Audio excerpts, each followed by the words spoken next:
Amen. Mayor Pro Tem.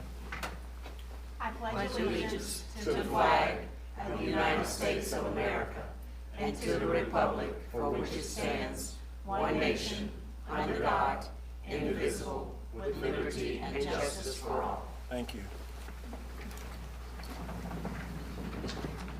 We have item 3, approval of the minutes of the January 28th, 2025 City Council meeting. So moved. Second. All in favor? Aye. Any that oppose? Ayes have it. Item 4, approval of the agenda for the February the 10th, 2025 City Council meeting. So moved. Second. All in favor? Aye. Any that oppose? Ayes have it. Ms. Lindsay, any public comments? No, sir. Thank you, thank you, thank you. Item 6, the 2024 Annual Comprehensive Financial Report. Presenter will be Mr. Dennis Locke, Financial Director. David Phillip, CPA, will assist him with any of the other questions. Well, Mayor and Council, in my 27-year career with the city of Spartanburg, this is the first time that I presented the financial statement. I was the only thing on the agenda. I don't know whether that's good or bad. Depends on. But anyway, we are pleased to bring you the information tonight. And David Phillips here is going to go over the findings of our last fiscal year. And then I'll come up after he's done if you have any other questions about what you were sent over the weekend. All right, David.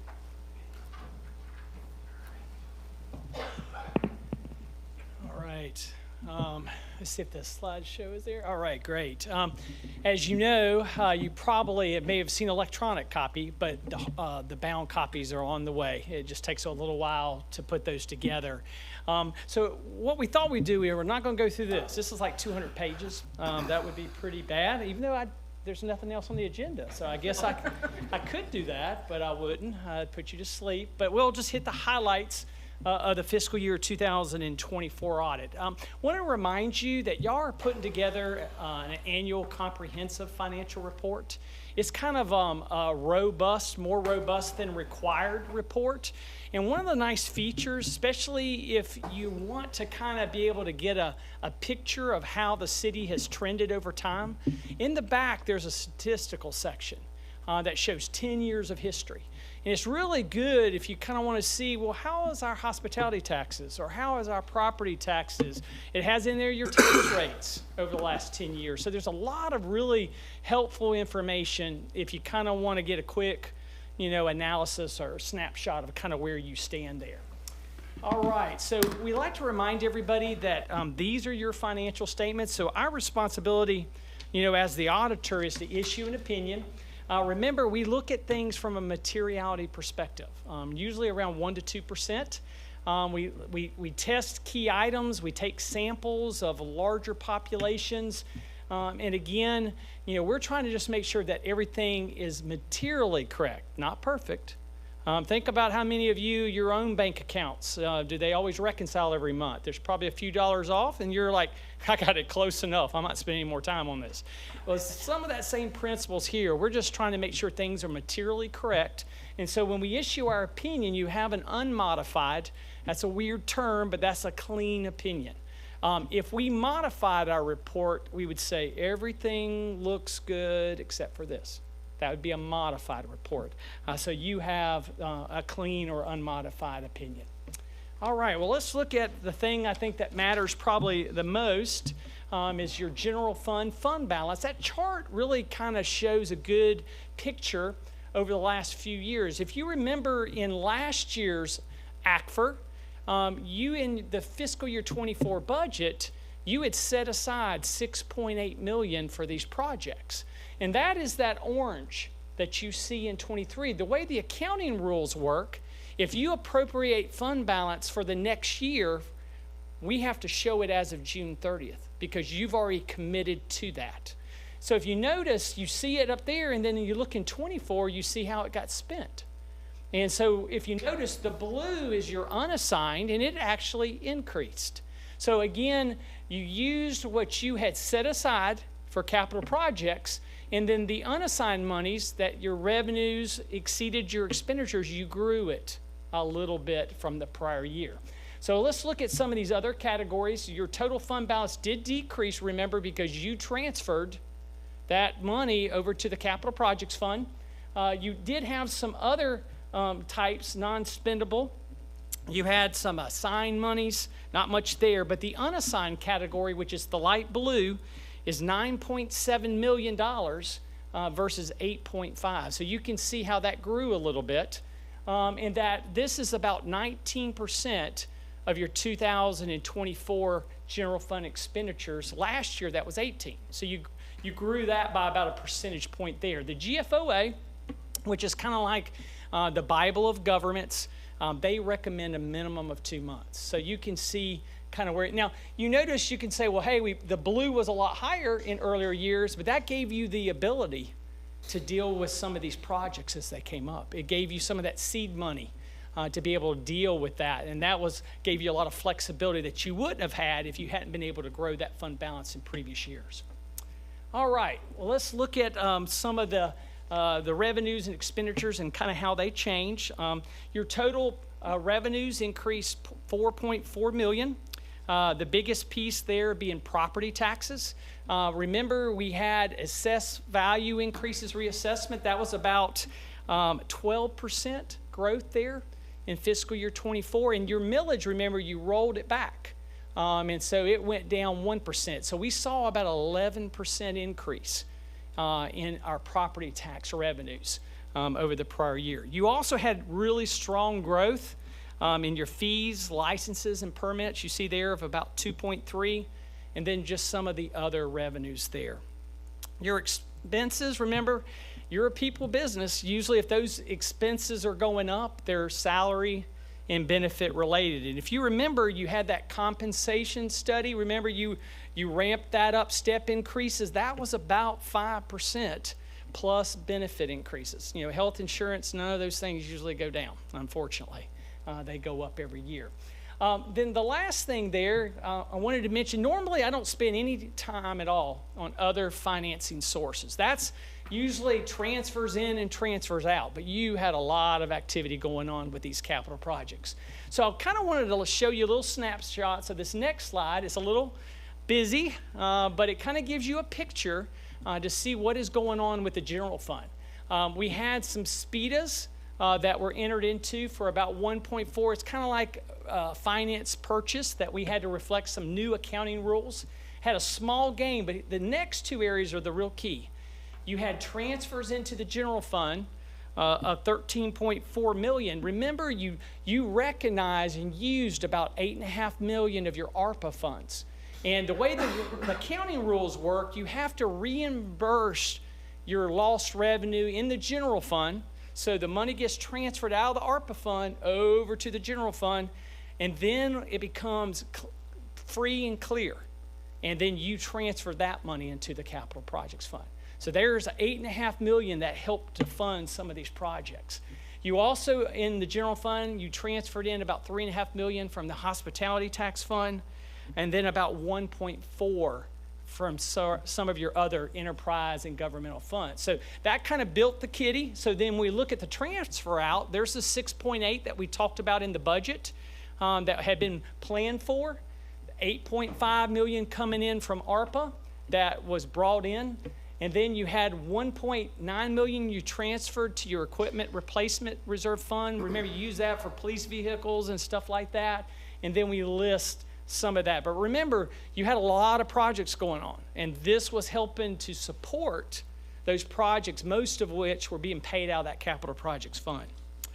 All right, let's look at the next slide. Just kind of remind you, you participate in a number of pension and OPLEB plans. You have the ones on the state level, and remember, you also have your own city pension plan. But just in a snapshot there, they didn't change a lot in the overall balances. The real takeaway is that fourth to the last bullet point is that on the state plans, those rates have hit their scheduled high. Remember, they were increasing them 1% per year for 5 years. And there was a pause there because of COVID. And now we're at the highest scheduled rate. And remember, your employees also are contributing 9 to 9.752. So think about that, 20 to 30 cents on every dollar is going into that PBA plan on the state level to try to shore it up. And the hope is, and over time, if that plan gets better funded, they might be able to lower rates in the future. Right now, the plans are right around the low 60s. They will not reduce those rates until they probably hit a funding in the 80s. That's kind of how that works. A lot of note disclosures in there. So if you wanted to know about the plan, what they invest in, what do you contribute to the plans, what do your employees contribute, it's all in the notes, and there's some supplemental schedules as well. All right, wanted to highlight probably the most additions you've probably had in your history. If you look here, you had an increase in capital assets of about $68 million, but look how many additions, $76 million in additions. And then when we have depreciation, remember, if we capitalize something, we begin to depreciate it over its estimated useful life. But you have a lot of projects that are in progress, dealing with mainly the baseball stadium, but some others as well. So I listed the big four, the baseball stadium, as being where most of the additions occurred this year. The fire station, remember, that was ongoing. Remember, the county helped build the municipal police building, and they donated it over, and you had to pay a little bit on that too. So all that activity, there was a lot, and the airport, and a lot of that's still ongoing. Wanted to briefly look at your debt, your SPIDAs. The SPIDA is subscription-based information technology arrangements. They always have to come up with little acronyms. So I wanted to kind of highlight all that. You had an increase of about $63.7 million. Remember the IPRB, or that was the big one for $63.8. Remember, you issue usually a finance purchase every year for police vehicles and equipment. That was 3.1. We had 3.2 in SPIDAs, mainly related to police, the various equipment, body cam and stuff like that, tasers and so forth. And then going opposite of that, so those were increases, you had principal payments, making your regular scheduled principal payments of about $6.4 million. All right, wanted to highlight, there's some new changes in accounting. We'll be working with Dennis and his staff to look at them. The good thing is these don't really have a lot of impact on your funds. The first one, they're trying to provide a little bit more consistent methodology on how do you account and accrue for vacation leave, sick leave, PTO.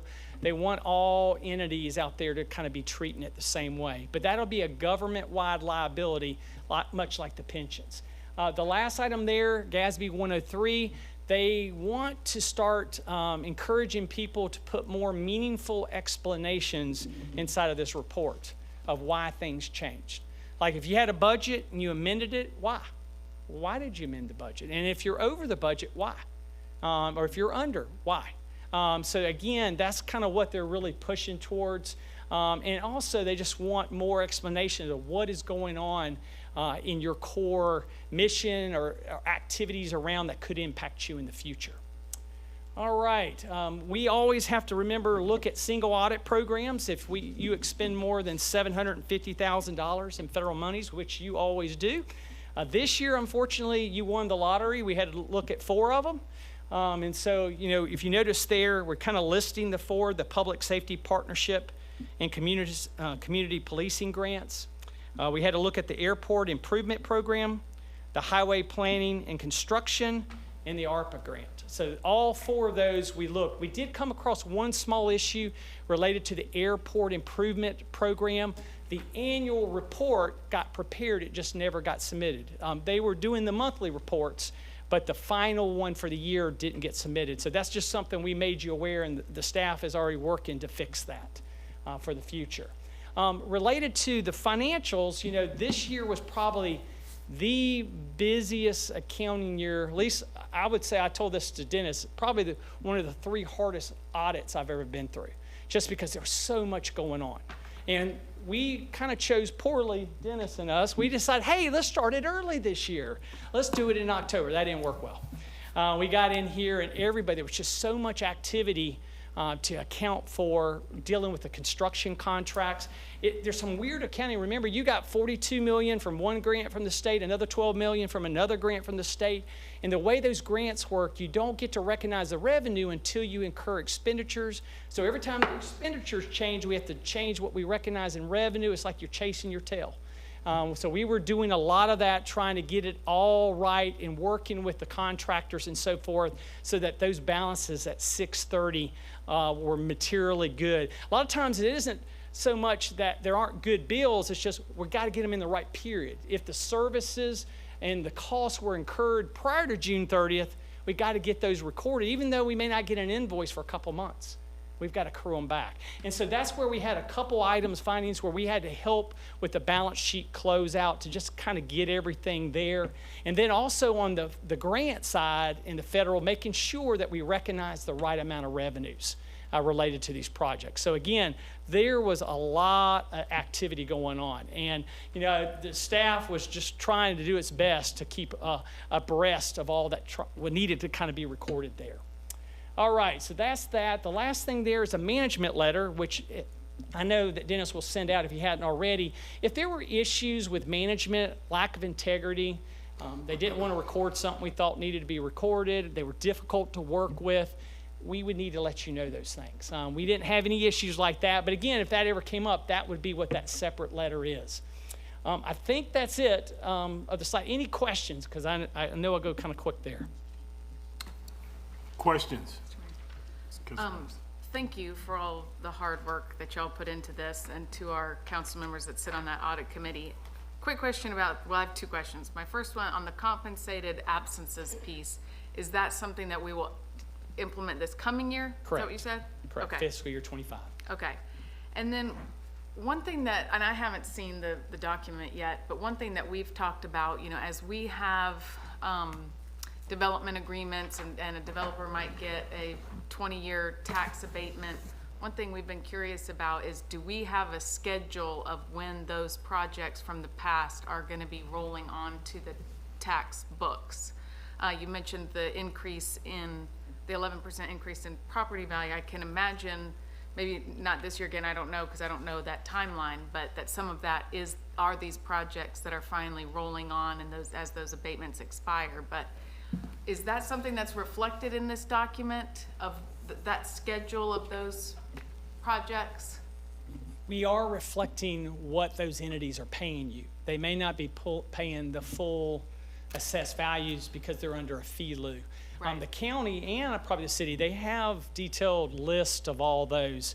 I don't know, is there an exact schedule that y'all have that y'all track? I'll let you speak to that, Chris. Yeah, actually, any alteration on the property tax side, the process begins with you all, and then is actually implemented by the county auditor. And so we periodically interface with their team to make sure that we have the same records about, for example, often there'll be a 20-year agreement, which tax year that starts and which tax year that ends. We do that on the front end when they're done, and then, of course, staff can change over that period of time, things like that. We do that periodically to make sure we're generally in sync. So, but formally by statute, the county auditor's office has the final word about that, because those are actually, agreements start with you all, then go through county council, and then they become a function of county ordinance and are carried out down the hall in this building. And maybe that's something we can continue to talk about. I wasn't around 20 years ago to Right. know, well, maybe some of us were, to know what those projects are gonna be. But if that's something that we could get, I think that would be really helpful. Okay. And even the ones that we've approved in the last several years, like, what is that? What is 20 years from now? Obviously, we can all do the math, but of Right. when those are gonna be coming back online. To that point, could you add it into the report in the back section where there would be an item that would talk about those projects that came online or progressed to a higher rate of taxes in the audited fiscal year? You know, there is a GASB dealing with tax abatements. So if someone is not paying based on assessed value, which is like a fee in lieu, if they get significant for an entity, we have to disclose them. Sometimes they're not of that, you know, high of value yet, but like a lot of our entities, our school districts, yeah, we have, you know, in the back a note and it says like there's $10 million that they didn't get this year because of tax abatements. Now, we don't show when they're going to expire. But we do show the amount of dollars that's, you know, not being paid because of these deals that are in place. But that, We can certainly work on a better, clearer schedule Right. of right, all those. because in many of the cases of these projects, the property value has been enhanced as a result of the project. And so you took an asset that wasn't really providing a whole lot of tax revenue, you gave them the abatement to create something of value, and, you know, that was your investment.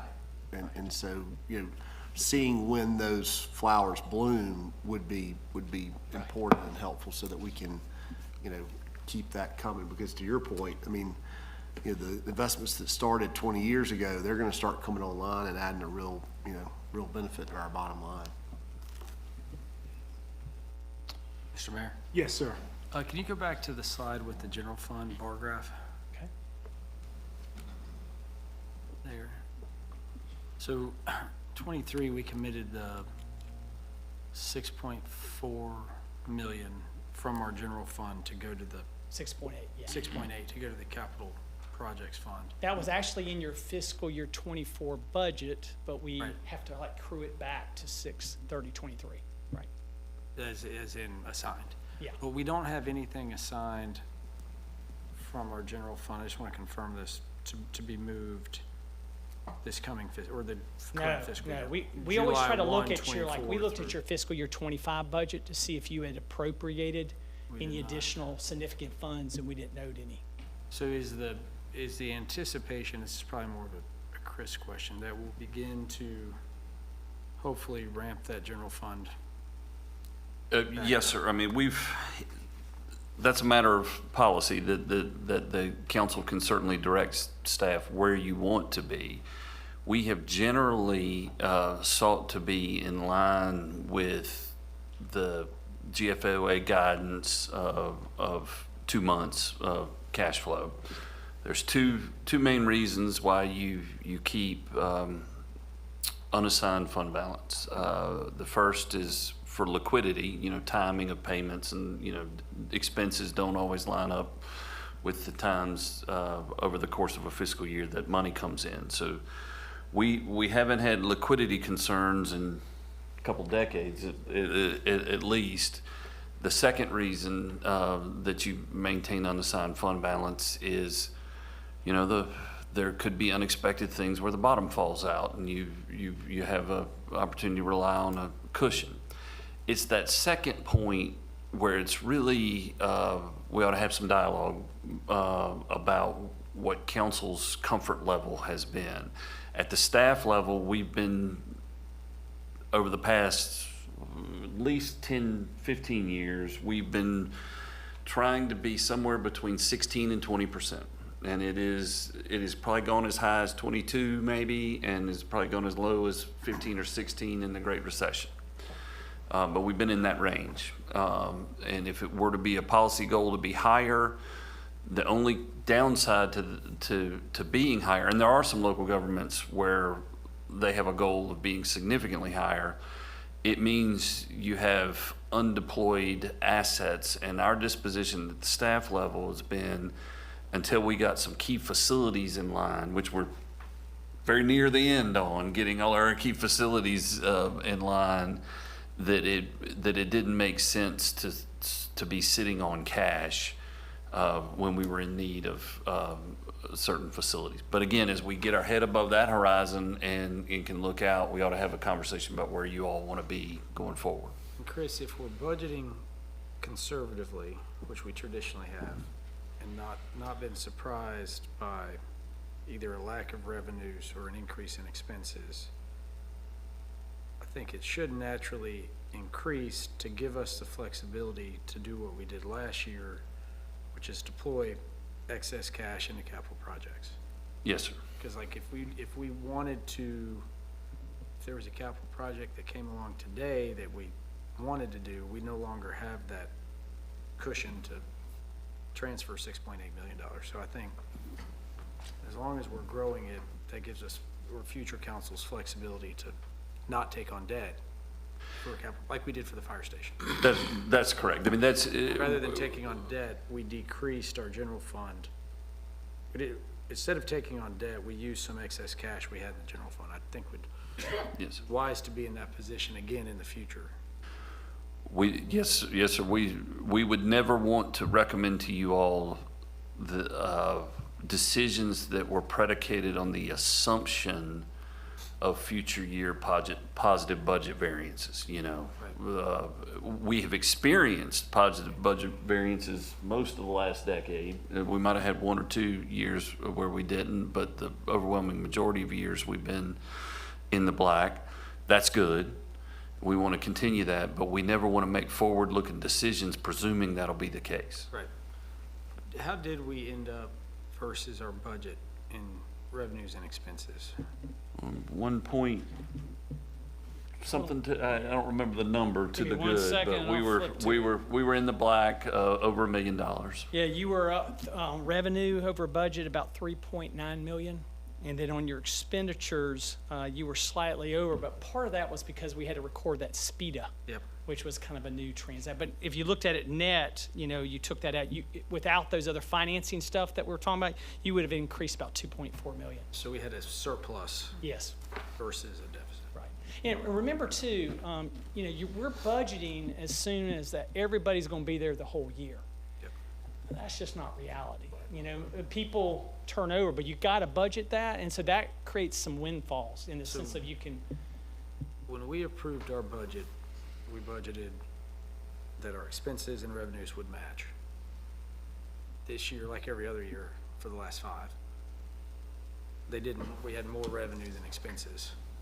So we ended up with, you said a 1. well, without those transfers, you know, the transfers, that means you were Yeah. taking out, yeah. But if Without I the asset. didn't take that, yes, you would have generated Which a we budgeted surplus. that. Got it. Thank you. Any other questions? No, Mr. Mayor, I'd just like to congratulate Dennis yet again Yeah. on a audit that was clean and successful. There's a lot of work on the staff's part that goes into that. And you and your team deserve a lot of credit for the good work that you do. Yeah. One thing David mentioned when he came up, he was talking about how difficult the actual process was this time with auditing our books and how difficult with all the different projects we have going on. And this was, you've been in the business for how long now? Over 20. Yeah. Over 20 years, and this is one of the hardest that Correct.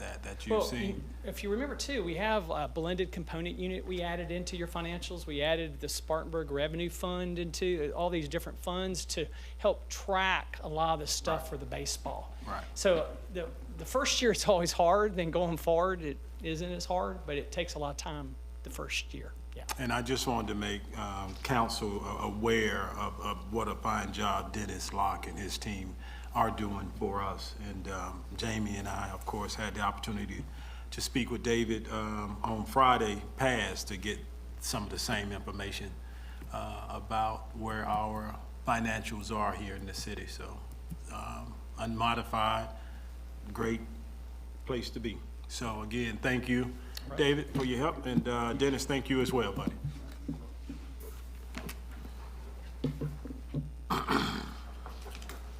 Staff update, Mr. Story, coming to the mic. Yes, Mr. Mayor, I will be brief tonight.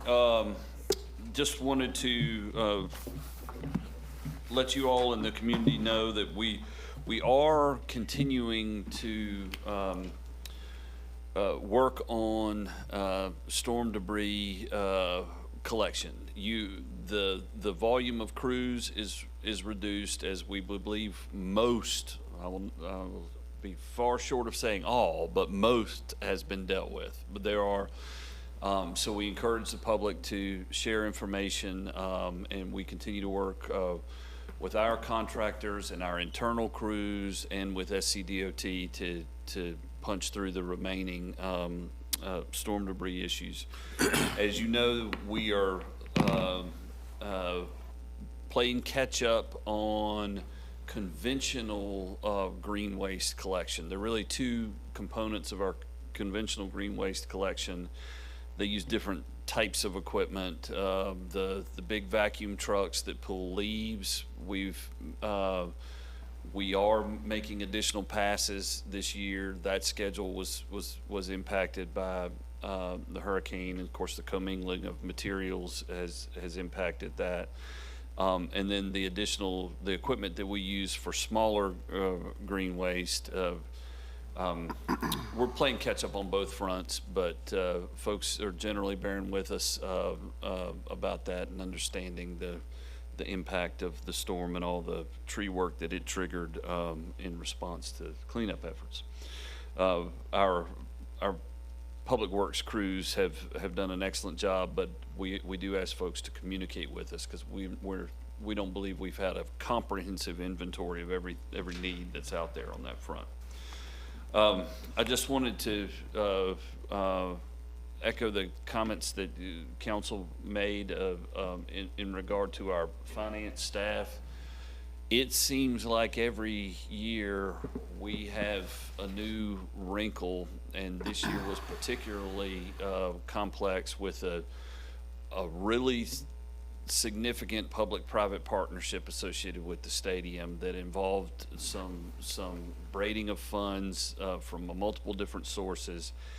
And it's just really personally gratifying to see Dennis and Danita and Chris Johnson and other members of our finance team that when these projects happen and get discussed, knowing that it means a substantial amount of new work and complexity, their attitude is always about what's best for the community, and that has shown. So I don't know what this next year's curveball will be, but it'll be one, and it's great to know that they're supportive of taking them on. And I just appreciate the opportunity to pass that along. Certainly welcome any questions on any front, but did want to try to be brief in updates. Mr. Mayor. Yes. Quick question, Chris. Since we met last time, the news came out about Juneteenth, and I've had a lot of questions from folks that have been concerned about particularly Juneteenth and Pride possibly being next on the chopping block, so to say. And I know we've talked about this privately, but can you use these next few moments to reassure people that those two, and nothing else is planning to be canceled, but that those two in particular are planning to happen again this year?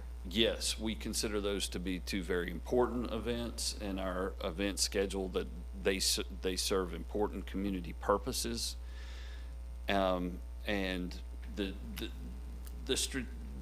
shift with Spring Fling, I think, ties, and Mitch may want to kick me for making this point, but one of the things we want to do with our events and festivals that the city sponsors, a lot of times we are in the background supporting somebody else who's putting an event together. But when the city puts events together, we want to have clear goals and purposes. And one of the many things that has surfaced in recent discussions about Spring Fling is the clarity of goals and purpose not being there. And so there are a lot of logistical reasons that led to the decision to rethink Spring Fling, but we're going to have a very busy event calendar in this community. We're going to have a very busy spring. We will absolutely have a number of activities celebrating Juneteenth, and we'll have a number of activities celebrating Pride and many other things throughout the year. Thank you. Sure. One distinguishing piece to note about Juneteenth International Festival, those are city sponsored, but they're community driven. Huge difference with Spring Fling. We want to get to not using Spring Fling, but any festival which Spring Fling is our largest festival. Any festival we do, we want to ensure that the community is the driving force behind it. Spring Fling is so long-standing, it was not community-driven, it was city staff-driven. And we want to get to that point with any event we do. Pride, community-driven. And Chris, as we think about these events and festivals, I think, particularly as we have a reimagined downtown, not just Morgan Square, but the whole downtown, we need to be really sensitive to the downtown business community. And so many festivals and events that we've had in the past, we're just closing streets left and right. And those have a disruptive influence on these businesses. And so, I would favor less disruptions and events and festivals. It would be beneficial if they could be complementary to our business community and enhance the value of their investment to come downtown. So, I hope we consider that as part of the process when thinking about these events and festivals. Absolutely. I think it's important. We're trying to make sure we continue to have different, a variety of channels for communication, so that there is clear feedback about what is working and what is helping folks have multiple positive experiences of different types in the downtown area. One of the things we're most excited about with the baseball season is data indicates that when families go to a ball game, there's typically something else they do before or after. And so it can be a win-win kind of thing. So we want to pursue events that are not the only activity that occurs, that are complement to other activity and vibrant life downtown. Mr. Mayor, Chris, to your point, Mitch, about the community-driven aspect, I think it was 2016, it was prior to Chris becoming city manager, we had put together a committee. Then Councilwoman Laura Stilley at the time and myself had made recommendations about how we might reimagine Spring Fling. We put a committee together. They worked tirelessly working with our downtown businesses and getting a lot of feedback, and came to us. I don't know if we still have that report sitting, collecting dust in anywhere, but with recommendations. And so I think it's really important that as we look forward, whether that means we, re-envision what a Spring Fling would be, community-driven, is that we do consider. I've had a number of folks reach out to me who travel a lot and they go to festivals all across the country. We have a lot of artists and musicians in this town that know what they're doing when it comes to putting together festivals. And so I think as we look forward to that, we might consider, convening a committee of, not only just business owners, but, artists and musicians, and really letting them sort of take the reins and putting something together. Absolutely. Terrific. Good. Anything else? Awesome. Thank you, Mr. Story. Before we do city council update, Chris did make mention. I see Donita. Dennis, the rest of your team here, we're giving you just Donita. Donita, throw your hand up back there. We want to thank you too for that financial report. Making sure Dennis on his toes. So thank you. Council, start over here with Councilman Rain.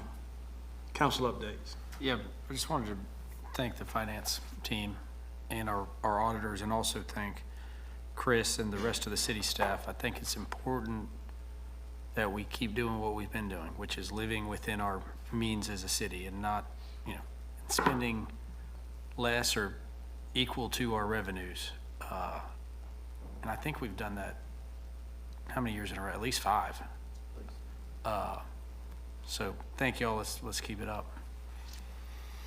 Councilman Smith. Thank you, everyone, for being here, and happy Black History Month.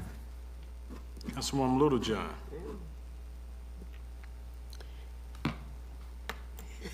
Don't look at me like that, like you're looking for long. I want to thank you all for the financial report. It was wonderful. And I also want to thank our city team. We have a fantastic city team. and I am grateful, God, for you. God, thank you, God, for all that you do behind the scene, God, that nobody knows but me and you, and the things that everybody else could do know. Thank you very much. Thank you, Mayor. Thank you. Councilwoman Sally. Good evening, everyone. Thank you for coming out. Thank you to Dennis and Donita and the rest of the financial staff, Mr. Green as well. And to the staff in general, we appreciate your work. Have a good week and a wonderful month. Councilwoman Littlejohn. He came back to me. I want to thank Michael Brown and his team for the food giveaway that was given away on Saturday, and they give it away every second and fourth Saturday. And there was some delicious vegetables that were given away. In fact, I walked with the mayor on Saturday. I think that was the longest a walk that we've had. And I left there and I rushed over to Mount Moriah, and I was surprised that they were still there giving out food. So I was able to get enough food for 15 of my constituents who do not drive and who do not have transportation. So I am grateful to Michael Brown and the NAACP and his team. Thank you. Councilman Foreman.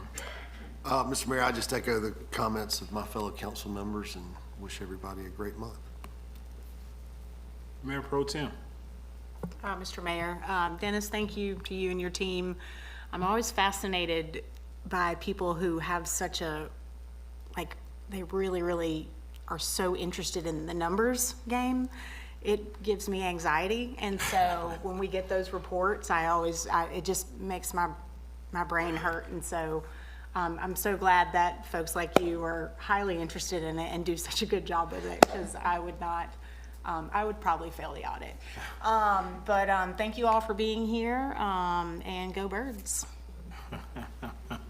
I think I made that comment a couple weeks ago about Philadelphia winning, just to go on record with that. So to that, thanks to the Park and Rec staff, Kim Moultrie and her staff over at C.C. Woodson, had the opportunity to attend the Love Fest. This past Friday. Had an outstanding time. The enforcers were there, the live band. Also, as was just mentioned, we had Miles with the Mayor, the first one of the year that we just had. Yeah, she already went. Toured Cleveland Park in the north side of town, Chapel Street Park. We actually went through about 3 or 4 parks during that tour, which is actually 3.4 miles. So we got a good little walk in this past Saturday morning. Also, UNCF, United Negro College Fund Mayor's Ball will be held Saturday the 15th.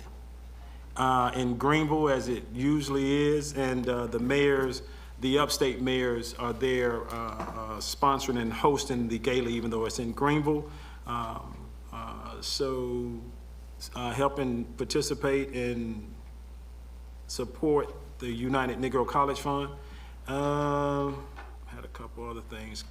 Mr. Jeter in the back was recognized a few months ago by one Spartanburg as our humanitarian community. Duke Energy Community Service Award. Okay, the Duke Energy Community Service Award by one Spartanburg. But also Mr. Jeter is someone to know, something they do in Charleston each year. Mr. Jeter will be recognized as one of the 12 black people in South Carolina that you need to know. He will be recognized on February the 21st down in Charleston. So again, we know Mr. Jeter, but the rest of the state will get to know Mr. Jeter. Mr. Jeter, man, thank you for all you do and for this community and definitely for your neighborhood. Man, you truly are Black history. So thank you, sir.